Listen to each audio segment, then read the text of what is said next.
ጥጋብ በጾም ጊዜም አይፈቀድም፣ በፍስክ ጊዜም አይፈቀድ። ልክነት፣ መጠናዊነት በየትኛውም ጊዜ ይፈቀዳል። በመጠን ኑሩ ብሎ ቅዱስ ጳውሎስ እንደነገረን በመጠን ኑሩ ብሎ እንደተነገረን ሁሉም ነገር መጠን አለ። ሲጸለይ እንኳንስ ሌላው ድምፅን ያለ መጠን አውጥቶ መጸለይ እንኳን ስንፍና ነው። ሁሉን ማር እንኳን ባገኘ ጊዜ በልክ ብላ ይላል ሰሎሞን። ስለዚህ መልካም ነገርም እንኳ ቢሆን በመጠን ነው። ዘምር በመጠን ከመ ኢዘንግዑ አኀው፣ ወንድሞች እንዳይዘነጉ ስትጸልይ በመጠን ዘምር፣ ድምፅህን መጠነህ ጸልይ። የራሴን እየጸለይኩ ነው ብለህ አጠገብህ ስላለው ሰው መጨነቅ አለብህ። ድምፅን ከመጠን በላይ አውጥተህ አጠገብህ የሚጸለየውን ሰው መረበሽ የለብህም። ገአር ነገር እንበለ ምጣኔ ገአር ውእቱ፣ መጠን የሌለው ጸሎት እሱ ጮኸት ይባላል። ወለገአርኒ ይተለወ ዝንጋኤ፣ ያለ መጠን መጮህ ደግሞ መርሳትን ያመጣል፣ መዘንጋትን ያመጣል፣ ልበቢስነትን ያመጣል። ያለ መጠን መጮህ ማለት ስለ ገአርን ዝንጋኤ ይከተለዋል። ስለዚህ በመጠን ጸልይ ይላሉ። ድምፅ ስንጸልይ እንኳን ድምፅ ከመጠን በላይ እንዳናወጣ ማለት። ለምሳሌ ድምፃችን ከመጠን በላይ ብናወጣው በጣም የተማርንና ቃላትን አሳክተን የምናነብና የምንጸልይ ሰዎች ከሆን አጠገባችን ያሉ ሰዎች ወቁልኝ ነው እንዴ ይላል ትርጓሜ። ደግሞ አንደበተ ጎልዳፋ ነገራችን ሁሉ የማይከናወንልን ጎደፍዳፋዎች ከሆን ደግሞ ለዚህ እውቀቱ ነው እንዴ እንዲህ አድርጎ አሰምቶ የሚጸልይ ይሉናል ደግሞ ማለት። ለዚህ ንባቡ ነው እንዴ ስሙልኝ የሚል ነውሬን ስሙልኝ ነው ይላሉ። በሁለት ምክንያት ከመጠን በላይ ድምፅ አውጥቶ መጸለይ እንኳን ተገቢ አይደለም። ለሁሉም መጠን ልክና መጠን አለው እና ጥጋብ ክፉ ነው። ስለዚህ በጾማችንም ጊዜ በልክ መኖር አለብን ማለት። እንዲያ ከሆን ስለ ጾም ስንናገር ጾም ምንድን ነው ከሚል እንጀምራለን። ጾም ምንድን ነው? የጾም ዘይቤያዊ ፍቺ ይኖራል። እንደገና ደግሞ ምስጢራዊ ወይም ግብራዊ ፍቺ አለ። ጾም በቃሉ ሲተረጎም ጾምሰ ተከልኦተ ብሲ እመብል በጊዜ እውቅ በውስተ ሕግ ይላል። ነገሥት አንቀጽ 15 ላይ 318ቱ ሊቃውንት ሲናገሩ ጾም ማለት የሰው ከመብል መከልከል ነው። ጾም ማለት በሕግ በታወቀ ጊዜ የሰው ከመብል መከልከል ጾም ይባላል። ዝም ብሎ ጊዜ አይደለም። በሕግ በታወቀ ጊዜ፣ ለሁሉም ጊዜ አለው። ለምሳሌ ለጾመ ነቢያት አለው እስከ 9 ሰዓት ነው። ጾመ ገሃድ እስከ ምሽት 1 ሰዓት ነው የሚጾመው። ጾመ አብይ ጾም የመጀመሪያው ሳምንት እስከ 12 ሰዓት ይጾማል። 40ው ቀን እስከ 11 ሰዓት ይጾማል። ሰሙነ ሕማማት ደግሞ እስከ 13 ሰዓት ወይም እስከ ምሽት 1 ሰዓት ይጾማል። ዓርብ ረቡዕ ወይም ጾመ ድህነት ይባላል። እነዚህ ደግሞ እስከ 9 ሰዓት ይጾማሉ። ምክንያት አላቸው። እነሱ እናመጣቸዋለን በጊዜው። ጾመ ነነዌ እስከ 9 ሰዓት ነው። ጾመ ፍልሰታ እስከ 9 ሰዓት ይጾማል። ጾመ ሐዋርያትም እስከ 9 ሰዓት ይጾማል ማለት። ይህንን ከአቅም በላይ የበለጠ የሆነ ደዌ የሌለበት ሰው በዚህ ሰዓት መብላት አይችልም። ቢታመምም አራስ ቢሆንም እንኳ ምን አይነት ሰው ነው ይሄን ጾም መሻር የሚችለው? ምግብ መውሰድ አቁሞ ውሃ በጥጥ የሚወስድ ሰው ነው። ውሃ በጥጥ የሚወስድ ሰው ይህንን ጾም ሊሽር ይችላል። ያውም በኋላ ሲድን ቀኖና ይሰጠዋል። ያም እንኳ ቢሆን ከዳነ በኋላ በንስሐ አባቱ አማካኝነት ቀኖና ይሰጠዋል ማለት። ስለዚህ ጾም ማለት ተከልኦተ ብሲ እመብል በጊዜ እውቅ በውስተ ሕግ። ጾም ማለት በሕግ በታዘዘ ትእዛዝ በታወቀ ጊዜ የሰው ከመብል መከልከል ነው። እንዘ ይትዔዘዝ ለዘሐገጎ፣ ሕጉን ለሰራው ለእግዚአብሔር በመታዘዝ የሰው ከመብል መከልከል ጾም ይባላል። እንዘ ይትዔዘዝ ለዘሐገጎ፣ ሕጉን ለሰራው ለእግዚአብሔር እየታዘዙ ከመብል መከልከል እሱ ምን ይባላል? ጾም ይባላል ማለት። ለምንድን ነው እንዲህ ያለው? ለስርየተ ኃጢአት፣ ለኃጢአት ስርየትን ያገኝ ዘንድ ወለብዝሃ እሴት፣ ብዙ ደስታንም ተመልከቱ ያገኝ ዘንድ ፈቂዶ ይኪያሁ ከመ ያድክም ኃይለ ፍትወት፣ የፍትወት ኃይል ይደክም ዘንድ ድል ይነሳ ዘንድ። ተመልከቱ የፍትወት ኃይል ድል ትነሳ ዘንድ ደመ ነፍስ ለሕያዊት ነፍስ ትገዛ ዘንድ የሰው ልጅ ከመብል ሲከለከል ጾም ይባላል። ተመልከቱ ሰው ሲጾም እነዚህን አሁን ያልናቸውን ነገሮች ነው የሚያገኛል። ምንድን ነው የሚያገኘው ሲባል ስርየተ ኃጢአት ያገኛል። የኃጢአት ይቅርታን ያገኛል። ሰው ሲጾም ማለት የኃጢአት ይቅርታን ያገኛል። ለምሳሌ ተመልከቱ ቅዱስ ዳዊት የኃጢአት ይቅርታን ያገኘው በጾም ነው። ከመብል ተከልክሎ በገዛ እንባው ያበቀለው ሰርዶ ተብትቦ እስከሚይዘው ድረስ ከመሬት ላይ ወድቆ የጸለየበት ያንን ሰርዶ ጋሻ ጃግሬዎቹ መጥተው ሰርዶውን ቆርጠው እስከሚያወጡት ድረስ ያለቀሰ ቅዱስ ዳዊት ቢጾም የኃጢአት ይቅርታን ሰጥቶታል። እግዚአብሔር መንግስቱን መልሶለታል። በምኑ? በጾሙ ምክንያት። ስለዚህ ጾም የኃጢአት ይቅርታንና ስርየትን ያሰጣል። ሁላችሁ እንደምታውቁት ታሪኩን ለመድገም አይደለም፣ የኃጢአት ይቅርታ የሚገኘው በጾም እንደሆነ የነነዌ ሰዎች በቂ ማስረጃ ነው። ጠቅላላ በሀገሪቱ ላይ የታዘዘው ዕዳ ወይም መቅሰፍት የተመለሰው በጾም ምክንያት ይቅርታ አገኙ። ከልሂቅ እስከ ደቂቅ ከመኝታ ተከልክለው ጥጃ ከላም እንዳይጠባ እንኳን ከልክለው ሕፃን ልጅ የእናቱን ጡት እንዳይጠባ ከልክለው ቢጾሙ በሀገሪቱ ላይ ታዞ የነበረው መቅሰፍት ምን አገኘ? ይቅርታን አገኙ። ስርየትን ሰጣቸው እግዚአብሔር። እንዲያውም እኮ እግዚአብሔር ለነነዌ ሰዎች ያስነገረው ምንድን ነበረ? እስከ ነሰሉስ ዕለት ትትገፈታ አባይ ነነዌ አባይ ሀገር ታላቂቱ ሀገር ነነዌ በ3 ቀን ትገለበጣለች ብሎ አዋጅ አስነገረ። እነዚህ ሰዎች ሲጾሙ የኃጢአት ይቅርታን ሰጥቶ እግዚአብሔር በእነሱ ላይ የላከው እሳት ዛፍ ላይ ወጥቶ ፍርዱ እንዳይታጎል ከዛፉ ላይ አርፎ ከዛፉ ጥቂት በልቶ ከመሬቱ በልቶ ጥቂት ተመልሷል። ሰዎቹን አገሪቱን ሳያቃጥል ማለት። ስለዚህ ጾም የኃጢአት ይቅርታ ምንጭ ነው። ቅዱስ ባስልዮስ ዘቂሳርያ አንድን ሰው ለጠንቋይ የተገዛን ሰው በንስሐ ስሬት ያሰጠው 40 ቀናት ጾሞ ነው። 40 ቀናት ፍጹም ይቅርታ ያሰጥ። እንግዲህ በባለፈው በንስሐ ትምህርታችን ተርኬ ነግሬያቸዋል። በብዙ በሌላ መምህራንም በሌሎች መምህራን በሌላ መድረክ ተምራችሁ የሆነ ሰውየው እንግዲህ የአንድ ባሪያ ሆኖ ከአንድ ቤተ መንግስት ገብቶ የንጉሱን ልጅ በምኞት ይመኛታል። እንደማይሳካለት አወቀ። የንጉስ ልጅ ልዕልት ናት። በቤተ መንግስት ለባርነት ተቀጥሮ ያለ ሰው የንጉስን ልጅ እንዲያገባ አይፈቀድለት። ስለዚህ እሱ ከአንድ ጣዖት አምላኪ ሂዶ የንጉስ ልጅ ወድጄ ተቸግሬያለሁ ምን ላድርግ ብሎ ያማክረዋል። ሂድና እግዚአብሔርን ክጃለሁ ብለህ ደብዳቤ ጽፈህ ሰይጣንን አመልካለሁ እግዚአብሔር ክጃለሁ ብለህ ጽፈህ ወደ ምዕራብ ዙረህ ከመቃብር አረሚ ወይም ከማያምን ሰው መቃብር ሂደህ ቁም አለ። ጥቁር ሰው መጥቶ ይቀበልሃል። ከዚያ በኋላ ያንን ጽፎ ክዶ ከመቃብር አረሚ ሂዶ ያን ደብዳቤ ይዞ ቆም። ያንን ሰውም ጥቁር ሰው መጥቶ ተቀበለው። ሰይጣን በጥቁር ሰው አምሳል ይገለጣል። እንግዲህ ጥቁር ሰው በያች ቁጥር ደግሞ ሰይጣን ነው እንዳትሉ። በቀይ ሰው አምሳልም ሰይጣን ይገለጣል። ምንም በቀይ ሰው አምሳል ብቻ አይደለም በመነኩሴ አምሳል ይመጣል። ምን አረ በዚህ አይደነቅም? እስመ ሌሊሁ ሰይጣን ይመሰል በመላከ ብርሃን፣ ሰይጣን በብርሃን መላክም ይመሰላል ብሎ ቅዱስ ጳውሎስ ነግሮን፣ በሚካኤልም ተመስሎ ይመጣል። የመስቀሉን ብርሃነ መስቀሉን ወይም በትረ መስቀሉን አይዘውም እንጂ የሚካኤልን አክሊል አስመስሎ የሚካኤልን ክንፍ አስመስሎ ይመጣል። ሰይጣን ችግር የለበት። ባይታውን ይመስላል። እግዚአብሔርንም እመስላለሁ ቢል ምን ያቅተዋል? ይመስላል እግዚአብሔር ነኝም ይላል። ክርስቶስን ተመስሎ እንደሚመጣ ተጽፏል። ስለዚህ ተቀበለው። ከዚህ በኋላ ያ ሰይጣን በዚያች ሴት ልብ የዚያን ሰውዬ የዚያን ባሪያ ፍቅር በልቡናዋ አሳደረባት። ሲገባ ደረቱን ሲወጣ ባቱን እየተመለከተች በሐፀ ዝሙት ተነደፈች፣ በዝሙት ቀስት ተወጋች ይላል። ከዚህ በኋላ ዘለሽ ውደቂበት አሰኛት። እሱን ፈጽማ ወደደች። ይሄ ልጅ ካላጋባችሁኝ ታንቄ ሞታለሁ አለች። አጋቧት ማለት። በኋላ እሷ ክርስቲያን ስለሆነች አንተ ሰው ቤተ ክርስቲያን እንሂድ፣ ሌላ ጊዜ እንሄዳለን፣ እንቁረብ፣ ሌላ ጊዜ እንቆርባለን እያለ ያስቸግራት። ሲያስቸግራት ምንድን ነው ብላ አስጨንቃ ያዘች። የትዳር ትርጉሙ ከእግዚአብሔር ጋር መኖር ነው። ከዚያ ውጭ ምን ታደርግልኛለህ አለች። አይ በነፃ ያገኘሁሽ መስሎሻል? እንዲህ አድርጌ እኮ በጥንቆላ ነው ያገኘ ነው። እንዲያማ ባስልዮስ የሚባል ታላቅ መምህር አለ አይደለ? ከሱ እንሂድ ሄደ። ከዚህ በኋላ ምን አደረገ? ከትልቅ ጉድጓድ ከትልቅ ገደል ውስጥ ቀስ አድርጎ እዚያች የምታመጣልኝ ቃል ለሂድ ማውረድ ብሎ በመሰላል አውርዶ መሰላሉን አነሳ እና 40 ቀን ገደል ውስጥ አለ። ትንሽ የሚበላት ነገር በሰርክ በዚህ ሰዓት እየሰጠመ ነው። ምን አደረገ? በኋላ ሲጾም በ12ኛው ቀን ሲሄድ አጋንንት እየደበደቡኝ ነው፣ እንዴት ሆነህ አደርክ ሰነበት ሲለው፣ አይ በከላይ ሆኖ በድንጋይ እየደበደቡ። እንደገና ደግሞ በሌላኛው ጊዜ ሲሄድ አሁን እንኳን ራቅ ብዬ ድምፃቸውን እሰማለሁ። እንደገና ደግሞ በሌላ ጊዜ ሲሄድ አሁንሳ ሲለው፣ አይ አሁንስ አንተ ታግለህ ስትጥላቸው ይታዩኛል። ከዚያ በኋላ መጀመሪያ በሌላኛው ቀን ሲሄድ ራቅ ብለው ሲሰድቡኝ ይሰማቸዋለሁ፣ ድምፃቸውን ብቻ። መጨረሻ ላይ አንተ ትግለህ ስትጥላቸው አይ። ከዚያ በኋላ ድምፃቸው ሁሉ ጠፋ። ከዚህ በኋላ ህዝቡን ሰብስቦ ሰውየውን 40 ቀን ካጾመ በኋላ ቅዱስ ባስልዮስ ከቤተ ክርስቲያን ህዝቡን ሰብስቦ አንድ ወንድማችን በኃጢአት ተይዞ የዲያብሎስ እድል ፈንታ ሆኗልና ምህላን ያዝ ብሎ 400 ጊዜወታ አድርሶ ሲጨርስ ህዝቡ እንደተሰበሰበ ያ ሰይጣን ምን አደረገ መሰላችሁ? ባስልዮስ አትዘብዝበኝ፣ አትጨቅጭቀኝ፣ እሱን ልደብዳቤው ብሎ ሰይጣንን ክጀዋለሁ፣ ሰይጣንን አመልከዋለሁ፣ ክርስቶስን ክጀዋለሁ ብሎ የፈረመበትን ደብዳቤ ሰይጣን ራሱ አምጥቶ ከህዝብ መሃል ጣለለት። ከዚያ በኋላ ለዚያ ሰው ስርየት አሰጥቶ ደብዳቤውን ደምስሶ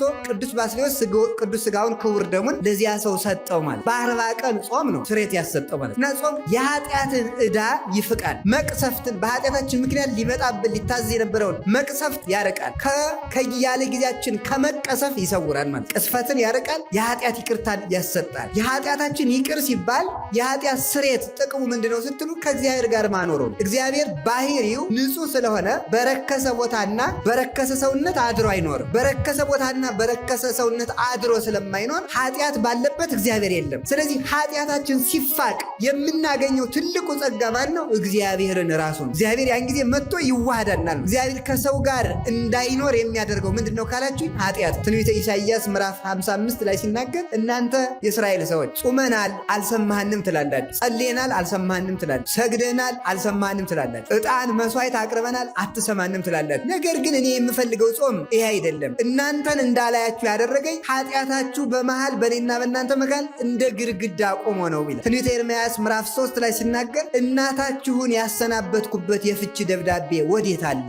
እናታችሁን የፈታሁበት እናታችሁ የሚላቸው ለቤተ እስራኤል መቅደስን ኦሪትን ነው፣ ለእኛ ቤተ ክርስቲያንን እናታችሁን የፈታሁበት የፍች ደብዳቤ ወዴት ነው? እናንተስ ልጆቼ እኔስ አባታችሁ አይደላችሁምን? ነገር ግን ኃጢአታችሁ ከእናንተ ጋር እንዳልኖር መሃል ላይ እንደ ግርግዳ ተጋረደብኝ። ያንን የኃጢአት ግርግዳ የኃጢአት ግንብ የሚያፈርሰው ስርየተ ኃጢአት ነው። ስርየተ ኃጢአትን የሚያሰጠው አንዱ ማን ነው? ጾም ነው። ስለዚህ ሰው ሲጾም የኃጢአት ይቅርታ ያገኛል። የኃጢአት ይቅርታ ሲሰጥ ሊያጥር የነበረ የሕዝብ ዕድሜ፣ ሊፈርስ የነበረ ሀገር ይታነጻል። ሊያጥር የነበረ ዕድሜ ይቀጠላል። የተለየን እግዚአብሔር ከኛ ጋር ይሆናል። ጸጋ እግዚአብሔርም ይታዘዛል። ስንጾም ስርየት እናገኛለን። ስርየት ስናገኝ እግዚአብሔር ከኛ ጋር ይሆናል። እግዚአብሔር ከኛ ጋር ሲሆን ከሀገርም ከሕዝብም ርቆ የነበረ ረድኤት ይመጣል። ዝናብ በጊዜው ይመጣል። ደመናት በጊዜው ይመላለሳሉ። ነፋሳት በጊዜያቸው ይነፍሳሉ። ቀላያትም በጊዜያቸው ይፈሳሉ። ምድርም የዘሩባትን ታበቅላለች። ሰማይም ዝናም ለክረምት ጠል ለመከር ይሰጣል። ማለት የተባረኩ ልጆች ይወለዳሉ። ትውልድ ይባረካል። የኃጢአት ስርየት የሚገኘው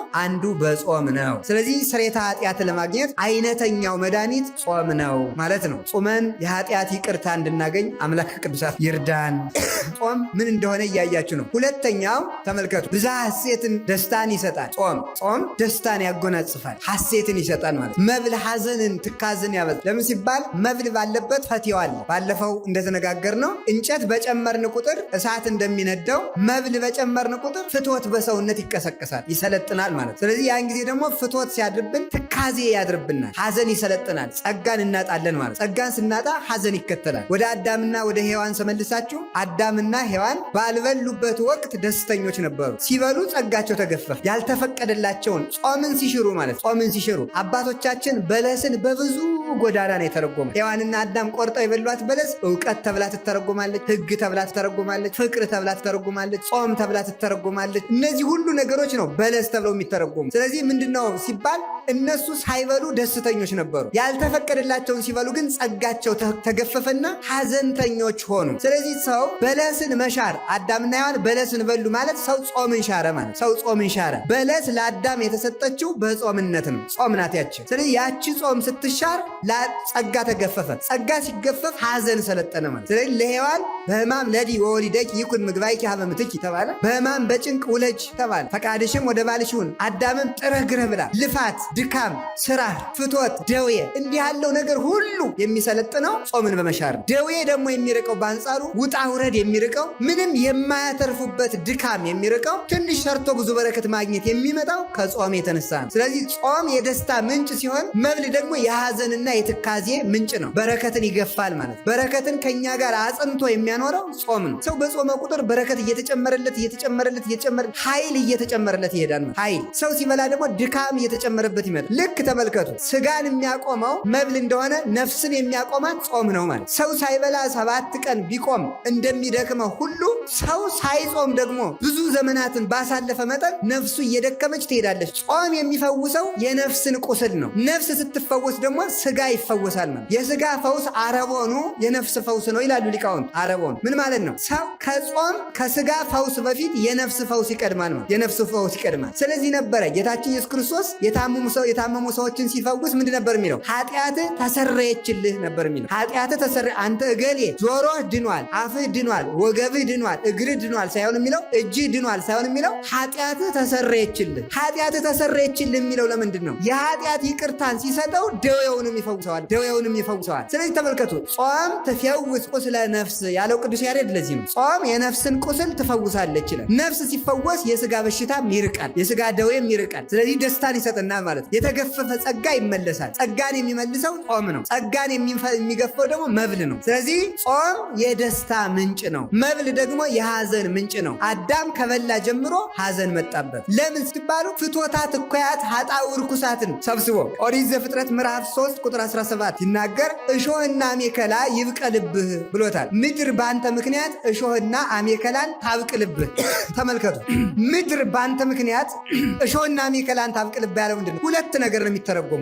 3 ይቅር በሉ። አንደኛ በቆሙ ምድር በቆሙ ምድር፣ ሁለተኛ ስጋ፣ ሶስተኛ ህሊና። እነዚህ ሶስቱ ናቸው ምድር ተብለው የተጠሩ። አዳም ሆይ ያልተፈቀደልህን ዛፍ ስለበላህ እንግዲህ ተመልከቱ፣ ምድር እሾህ ታብቅልብህ። በለስ ለእኛ ምንድናት ነው ያልኳችሁ ቅድም? ጾም ናት እያቸዋል። ለአዳም እግዚአብሔር በለስን የሰጠው በጾምነት ነው። አትብላ ሲለው ጾምን እየሰራለት። ስለዚህ ጾም መቼ የተሰጠ ነው ስትሉ፣ ጾም ተፈጥሯዊነት ነው። ስንፈጠር የተሰጠን ነው። ሰው በመሆናችን ከተሰጡን ጸጋዎች አንዱ ጾም ነው። ለመጀመሪያው ፍጡር ለመጀመሪያው ሰው መጀመሪያ እግዚአብሔር የሰጠው ጾም ስለሆነ ነው። የመጀመሪያው ሀብታችን መብል አይደለም። የመጀመሪያው ሀብታችን ጾም ነው። ስለዚህ አዳም የመጀመሪያ ሕጉ ጾም ነው።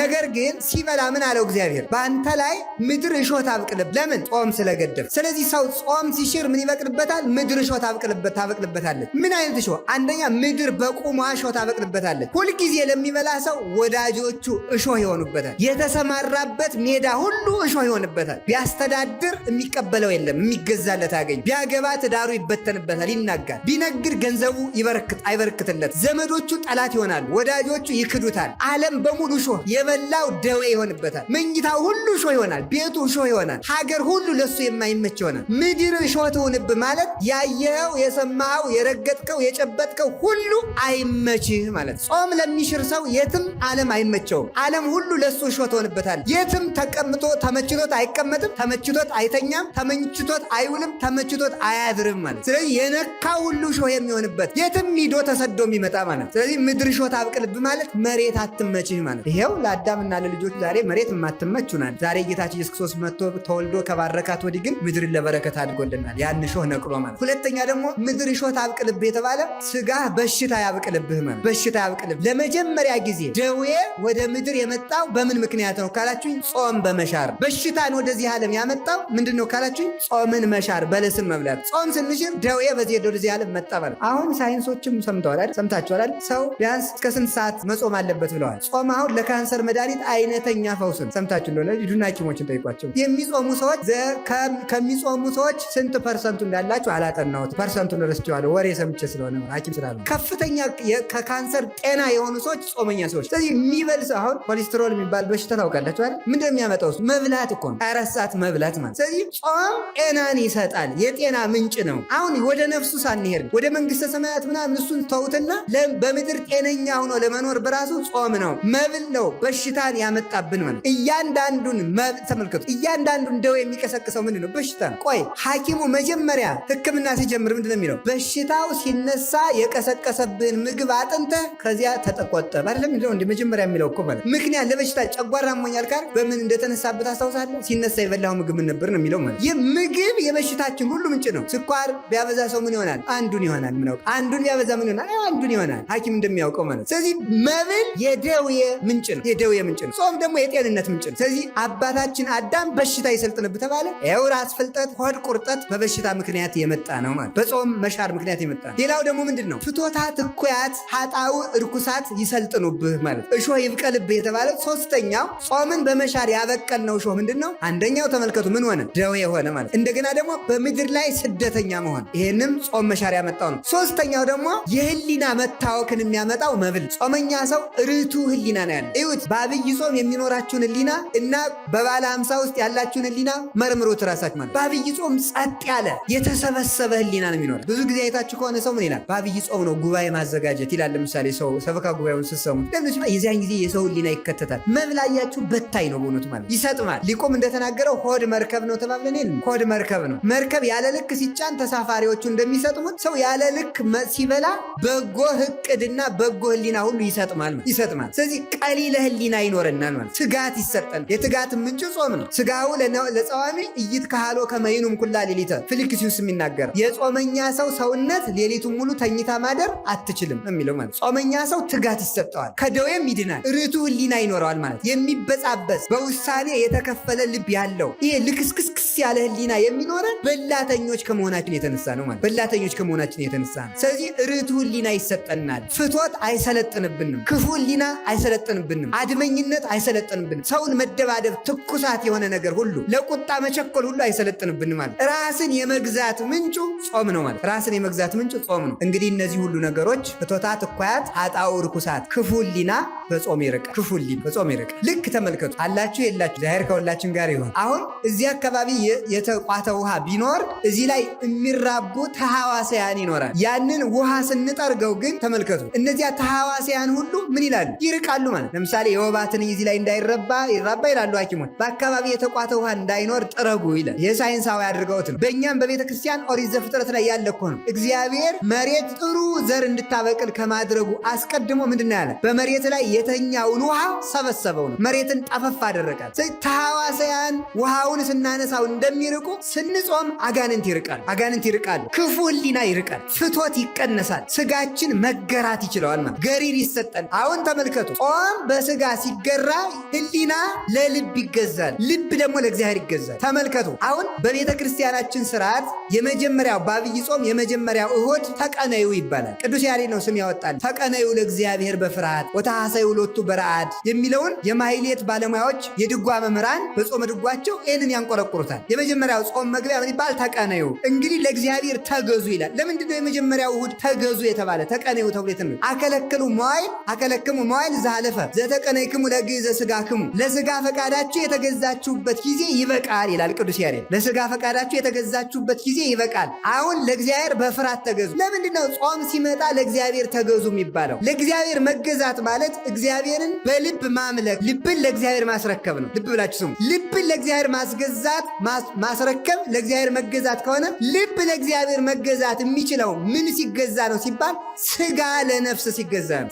ስጋ ለነፍስ መገዛት የሚችለው ምንድን ነው? ሲጾም ነው። አያችሁ፣ ገሪር ይገኛል ማለት። ስጋን መቆጣጠር የሚቻለው በጾም ነው። በእውነት ማለት ስጋን መቆጣጠር የሚቻለው በጾም ነው። ሰውነታችን መግዛት የምንችልባቸው ሁለት መሰረታዊ ነገሮች አሉ። አንደኛው ጾም ነው። ሁለተኛው አፍን መግራት ነው። ንግግርን መቆጠብ ነው። ፈረስ በልጓም እንደሚሰበሰበው ሰውነቱን መግዛት የሚችለው በምንድን ነው ካላችሁኝ፣ አንደበቱን በመቆጠብ ነው። አንደበት እሳት ነው ብሎ ያዕቆብ የተናገረው ለዚያ ነው። እሳት ከአንድ ቦታ ተነስታ ከተማውን ሁሉ እንደምታቃጥለው አንደበት ላይ እዚች አፍ ውስጥ እየነደደች መላውን ሀገር ተብሎ የሚጠራው ሰውነታችን። ለምሳሌ እዚህ አካባቢ አንድ እሳት ቢቃጠል ዝም ብለን ካየነው መላ ከተማው ጎንደር ሊያቃጥል ይችላል። ሰውነታችሁን እንደ ሀገር ቁጠሩት። እንደ ሀገር ከቆጠር ነው አንድ ቦታ የጫርናት እሳት መላ ሀገር እንደምታቃጥለው አፋችን ውስጥ የምትነደው አንደበታችን መላ ሰውነታችን በሙሉ ታነደዋለች በኃጢአት ነው። መብልም እንደሱ ነው ማለት። ስለዚህ መብል ስንቀንስ ስጋ ለነፍስ መገዛት ይችላል። ራስን የመግዛት እግዚአብሔርን የማምለክ ምንጩ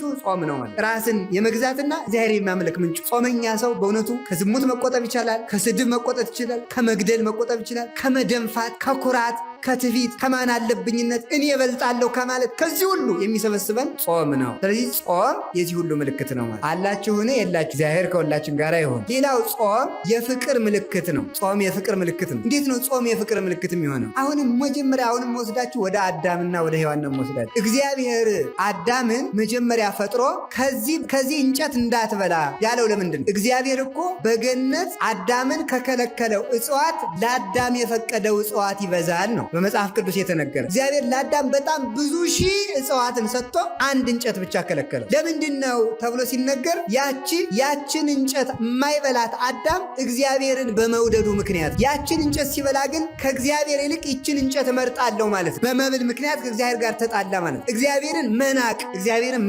እግዚአብሔርን አለማክበር፣ እግዚአብሔርን መጥላት ነው ያችን መብላት። ምክንያቱም እኔን ማክበርክን የማውቀው ይችን በለስ ካልበላህ ነው፣ እኔን መውደድክን የማውቀው ይችን በለስ ካልበላህ ነው ብሎ ነው እግዚአብሔር ያችን እንጨት የሰጠው። ሲበላ ናቀኝ ብሎ አንተንም ንቄሃለሁ፣ አጋንንት እንዲሳለቁብህ፣ በመንጸፈ ደይን እንድትወድቅ፣ በግራ አጋንንት እንድትጠቀጠቅ አረጋለሁ። አንተ እኔን በአንዲት እንጨት እንዳላከበርከኝ እኔም አንተን ሰማይና ምድርን የምትገዛ የሰማይ አዕዋፍን የምድር አራዊትን እንድትገዛ የፍጥረት ንጉሥ አርጌ ሾሜ ነበር። አሁን ግን ንቄ የአጋንንት መሳለቂያ ያረጋለሁ አለው እግዚአብሔር። ስለዚህ ተመልከቱ፣ ጾም እግዚአብሔርን የማክበር ምልክት፣ ጾም እግዚአብሔርን የመውደድ ምልክት ነው። በጾም ጊዜ ግን የጾም ሰዓትን ሽሮ እንጀራ መብላት ማለት ከእግዚአብሔር ይልቅ ይህ እንጀራ ይሻለኛል፣ ከእግዚአብሔር ይልቅ ይህ መጠጥ ይሻለኛል ማለት እግዚአብሔርና መብል ለውድድር ቀርበውልን መብልን መምረጣችን ማለት ጾምን መሻር ማለት እንደሱ ነው። ስለዚህ የፍቅር ምልክት ነው። እግዚአብሔርን የመውደድ ምልክት ስለሆነ ጾም እንዲያው ነው ተሰጥቷል ማለት። አሁን ባለፈው ነግሬያችኋለሁ ዚላት እንደሆነ ስለ ንስሐ ስንማር ኃጢአት ምን እንዳመጣ ስንነጋገር ነግሬያችኋለሁ። የአዳም አካል በሞት እንዲፈርስ የተፈረደበት እሱ የእግዚአብሔርን ፍቅር ስላፈረሰ ነው ብያችኋለሁ አይደል? በንስሐ ስንማማር ለነገሩ በዚህ ዘመን አይደል ያልሰማው እየሄደ እየሰማው እየመጣ ነው መሰል ትምህርቱ አይደል? ባለፈው የነበረው ሰው የለም ይመስለኛል አብዛኛው፣ ትኖሩም እንደሆነ አላውቅም። ሰው ግን አዲስ አዲስ ፊት ነው የሚታየኝ ማለት ጥሩ ነው። እናንተንም ያጽናችሁ፣ እነሱንም ደግሞ ሌላ ቤተክርስቲያን ሄደው ይሆናል ሊሳለሙ ባሉበት ያጽናቸው። አሜን በሉ እንጂ። ስለዚህ ተመልከቱ፣ የአዳም አካል የፈረሰው እሱ የእግዚአብሔርን ፍቅር ሲያፈርስ፣ የእግዚአብሔርን ፍቅር አፍርሶ አንዲት እንጨት ሲበላ እግዚአብሔር ደግሞ እንግዲያማ አንተ የኔን ፍቅር ካፈረስ እኔም ያንተን አካል በሞት አፈርሰዋለሁ እና አፈረሰው። መሬት ነበርክ እንደ መሬት ፍረስ አለው፣ አፈረሰው ማለት። ስለዚህ አዳም እንዲሞት የተደረገው በምን ምክንያት ነው ካላችሁ ጾምን በመሻር ነው። የእግዚአብሔርን ፍቅር በማፍረስ የእግዚአብሔርን ፍቅር ሲያፈርስ የእሱ አካል በሞት ፈረሰ። አዳም የእግዚአብሔርን ፍቅር በምን አፈረሰ ስትሉ ጾምን በመሻር ነው። ዛሬ ሰዎች ሁሉ የሚቀሰፉበት ምክንያት ጾም ስለፈረሰ ነው። የእግዚአብሔርን ፍቅር ስላፈረስን ነው። የእግዚአብሔር ፍቅር ከሚፈርስባቸው መንገዶች አንዱ ጾምን መሻር ነው። መጾም ደግሞ እግዚአብሔርን የመውደድ ምልክት ነው። ለዚህ ነው መድኃኔዓለም ስራ ሲጀምር በጾም የጀመረበት ምክንያት። አዳም ሲሞት በመብል ምክንያት ሞት እንደጀመረ መድኃኔዓለም የሕይወት ትምህርትን ከመጀመሩ በፊት በጾም ጀመረ ማለት። በመብል ምክንያት የተጀመረውን ሞት በጾም ማፍረስ ለመጀመር ክርስቶስ ምን አደረገ? በጾም ስራውን ጀመረ ማለት። ስለዚህ ጾምን ጾሞ የጀመረበት ምክንያት አዳም በመብል ምክንያት ያመጣውን ሞት ለማፍረስ ነው። ለምሳሌ ጌታችን የጾመው ስንት ቀን ነው? 40 ቀን ነው። 40ን ተመልከቱ፣ ስታካፍሉት ለ5 ስታካፍሉት ምን ይደርሰዋል? 8 4 የስጋ ጠባይ ያለን 5 የነፍስ 8ቱን ቀን ለመካስ ነው። 8ቱን ቀን ለእሳት ጠባይ፣ 8ቱን ቀን ለውሃ ጠባይ፣ 8ቱን ቀን ለነፋስ ጠባይ፣ 8ቱን ቀን ለመሬት ጠባይ፣ 8ቱን ቀን ለነፍስ ጠባይ፣ 8 ቀን ካሰና ያንን ተስገብግበን በልተን በመጎምጀት ያመጣነውን ሞት አፈረሰልን። እንደገና ደግሞ ይተረጉሙታል አባቶቻችን 10 ለአራቱ ባህሪያት 10 ፍጹም ነው፣ 10 ፍጹም ነው። 40 ቀን የጾመው 10ዋን ቀን ካሳ ለማድረግ ነው። ስለዚህ ክርስቶስ ለእኛ ካሰልን፣ ክርስቶስ የእኛ ቤዛችን ነው የምንለው አንዱ የካሰልን በመብል ያመጣነውን ዕዳ በጾም ስለካሰልን። የድህነት መጀመሪያው ጾም ነው ማለት። የድህነት መጀመሪያው ጾም ነው።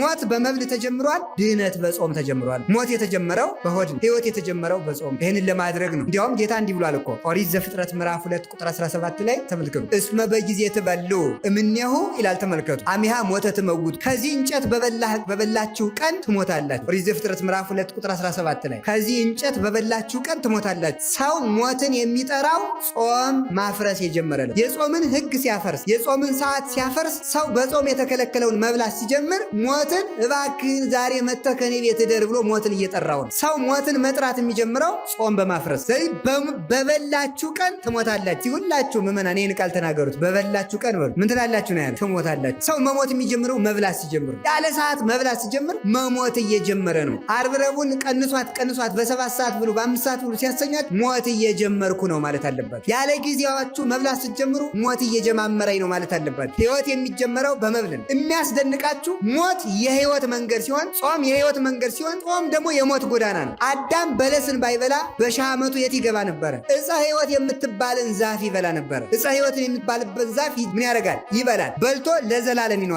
በለስን አለመብላት ጾም ነው። አዳም በጾም ወደ ዘላለም ሕይወት ይሸጋገር ነበር። አዳም በመብል ወደ ዘላለም ሞት ወረደ ማለት። ጾም ነው ወደ ዘላለም ሕይወት የሚወስደው። አሁን ተመልከቱ፣ አዳም በለስን ባለመብላት ነበር ወደ ዕፀ ሕይወት የሚሸጋገረው። አሁን መድኃኔዓለም ደግሞ ምን አደረገ? ሞትን የሕይወት መንገድ ሲያደርገው ከመቁረባቸው አስቀድሞ 18 ሰዓት ጾሙ አለ። ምክንያቱም እሱ ዕፀ ሕይወት ስለሆነ ማለት። እሱ ዕፀ ሕይወት ነው። ምን አለ?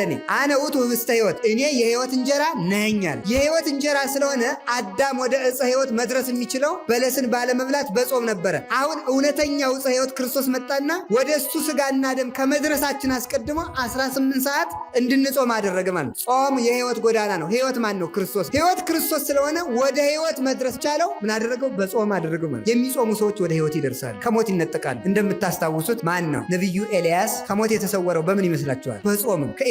ከኤልዛቤል ተጣልቶ ሲሄድ በረሃ ላይ ተቀምጦ ተስፋ ቆርጦ አይደለም፣ እባክህ እንደ አባቶቼ ግደለኝ እንግዲህ ከኤልዛቤል ጋር ተጨቃጭቄ ብሎ ደክሞት ከዛፍ ስር ከደደው ስር ተቀምጦ ሳለ መልአኩ መጥቶ ውሃ በመንቀል ተመልከቱ፣ እንጀራ በመሶብ ህብስት በመሶብ አምጥቶ ኤልያስ ብላ ብሎ ቀስቅሶ ቀና ሲል መሶበ ወርቅ አየ። ከዚያ በላና ደክሞት ስለነበረ ትንሽ ተኛ። ኤልያስ ተነስና ብላ አለው ብሎ መልሶ ቀሰቀሰ። ሁለተኛ በላ። ሶስተኛ ኤልያስ ተነስና ብላ አለው። ተንስ ወብላ እስመ ርሑቅ ፍኖትከ፣ የምትሄድበት ሀገር ሩቅ ስለሆነ በደንብ አድርገህ ብላ አለ። ሩቅ ሀገር ልትሄድ ስለሆነ ሩቅ ሀገር የሚሄድ ሰው በደንብ ይበላልና ጨምረህ ብላ አለው። በል ወሆረ ወበምዱ ወባይለ ውእቱ እክል ሆረ ኤልያስ 40 መዓልተ ወ40 ሌሊተ ይላል። ኤልያስ አንድ ቀን በበላው 40 ቀን ጾመ ይላል። 40 ቀን ከጾመ በኋላ በ40ኛው ቀን እግዚአብሔር ማንን? ኤልያስን በእሳት ሰረገላ ነጠቀና ወዴት ወሰደው? ወደ ብሔረ ብሔረ ሕያዋን ሄደ ማለት። ስለዚህ ኤልያስ እስከ ዛሬ ድረስ ሞትን ሳይቀምስ አለ ማለት። ጾም የህይወት ጎዳና ነው የሚባለው በምድር ከመሰከሩልን መካከል አንዱ ኤልያስ 40 ቀን ጾሞ ከሞት ተሰወረ ማለት። ጾም ከሞት ይሰውራል፣ ወደ ህይወት ያደርሳል ማለት። ስለዚህ ያለ ጊዜ መሞትን የሚያርቀው እድሜ እንዳይቀነስ የሚያደርገው እግዚአብሔር ከአዳም በኋላ እድሜን ነው የቀነሰ።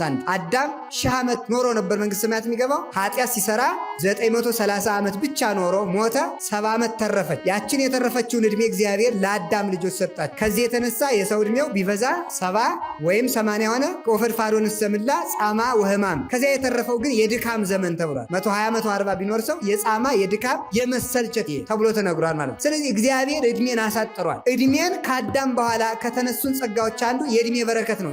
እያጠረ ከዚህ በኋላ ከአዳም እያጠረ መጣ። መጨረሻ ላይ ደግሞ ሰዎች ኃጢአት ሲጨምሩ እያጠረ 120 ዘመን በያዕቆብ ጊዜ ሆነ። ከዚያ በኋላ ግን ረጅም ጊዜ የኖረ ሰው የለም። እያጠረ መጣ። ሰዎች ኃጢአት እየጨመሩ ሲመጡ እድሜ በምድር ላይ እያጠረ መጣ። ልክ ተመልከቱ፣ እግዚአብሔር በኃጢአት እድሜን እንዳሳጠረ እግዚአብሔር በጾም እድሜን እንደሚያስረዝም በኤልያስ አየ፣ በሄኖክ አየ። ሄኖክ ባለ ትዳር ነው፣ በልቶ ጠጥቶ ነበር የሚኖር። ስለዚህ ምን አረገ ሄኖክ? አይ እንዲህ አለ፣ እግዚአብሔርን ማገልገል ከሴት ርቆ ንጽ ጠብቆ ከመብል ከመጠጥ ተለይቶ ነው ብሎ ጾመ። በገነት ጓሮ ወድቆ ጾመ ሄኖክ። ከዚያ በኋላ እግዚአብሔር ሰወረው። ኢተረክበ ሄኖክ ይላል፣ ሄኖክ አልተገኘም ይላል ቅዱስ ጳውሎስ ዕብራውያን 11 ላይ። እስመ ከፈቶ እግዚአብሔር ሰውሮታልና ሄኖክ ዛሬም በሕይወት አለ፣ ሞትን ሳይቀምስ ማለት። እድሜውን አስረዝሞ ያለ ድካም በሚኖርበት በብሔረ ሕያዋን መኖር የጀመረው ሄኖክ ከሞት የተሰወረው ወደ ሕያዋን ሀገር የተነጠቀው በጾም ነው። ኤልያስን ከሞት የሰወረው ጾም ነው። ከምታሳድደው ንግሥት ከኤልዛቤል እጅ የነጠቀው ጾም ነው። ጾም ከጠላት እጅ ያድናል፣ ከሞት ይሰውራል፣ ወደ ሕይወት ጎዳና ያደርሳል። ወደ ህብስተ ሕይወት ኢየሱስ ክርስቶስ፣ ወደ ዕፀ ሕይወት ኢየሱስ ክርስቶስ የሚያደርሰው ጾም ነው። ወደ መንግሥተ ሰማያት የሚያደርሰው ጾም ነው። ስለዚህ ጾም እግዚአብሔርን የመውደድ ምልክት ነው፣ የሕይወትም ምልክት ነው። አላችሁ የላችሁም? እግዚአብሔር ከሁላችን ጋር ይሁን። በጾም እግዚአብሔር መውደዳችን እንገልጣለን። በጾም እግዚአብሔር እናገለግላለን። በጾም ከመቅሰፍት እንድናለን። በጾም ከጠላት እጅ እንድናለን። በጾም በሽታ ይርቅልናል። በጾም በጎ ሕሊና ይሰጠን። በጾም የትኛውም ሀገር ሰላም ይሆናል። የሀገር ሰላም ይመጣል። በጾም የኃጢአት ይቅርታ እናገኛለን። በጾም የተገፈፈ ጸጋ ይመለሳል። እነዚህ ሁሉ ጸጋዎች የምናገኘው በጾም አማካኝ። ለዛሬ ይበቃናል።